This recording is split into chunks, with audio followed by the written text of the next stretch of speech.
સુરતમાં 30 luxury car સાથે નબીરાઓનો scene સપાટાનો મામલો સામે આવ્યો છે, જેમાં સુરતના જહાંગીરપુરા પોલીસ અને સુરત ટ્રાફિક પોલીસ દ્વારા કાર્યવાહી કરવામાં આવી છે। આ વિડીયોમાં જોવામાં આવતા ગાડીઓના નંબર પ્લેટ પ્રમાણે આરટીઓ પાસેથી ગાડી માલિકની ડિટેલ મંગાવવામાં આવી છે, ત્યારે શાળા સંચાલક વિરુદ્ધ કાર્યવાહી માટે સુરત જિલ્લા શિક્ષણ અધિકારીઓને જાણ કરવામાં આવી છે।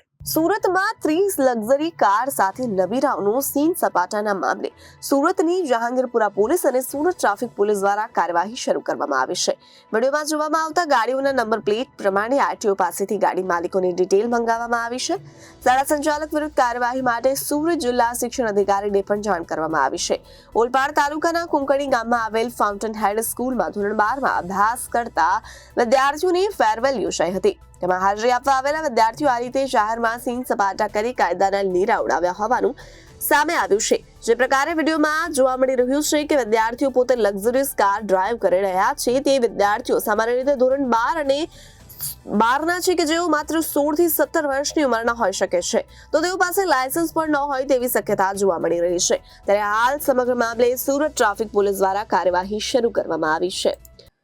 જહાંગીરપુરા પોલીસ સ્ટેશન વિસ્તારમાં ફાઉન્ટેન સ્કૂલ પાસે જે છોકરાઓનો વિડીયો વાયરલ થયો છે કારોના કાફલા સાથે, એના પર ચોક્કસપણે અત્યારે પોલીસ સ્ટેશન દ્વારા તપાસ હાથ ધરવામાં આવી છે અને જેટલી પણ MV એક્ટની કલમો અને IPCની કલમો હશે એ વેરીફાઈ કરીને ચોક્કસપણે એમના વિરુદ્ધ શિક્ષાત્મક કાર્યવાહી કરવામાં આવશે।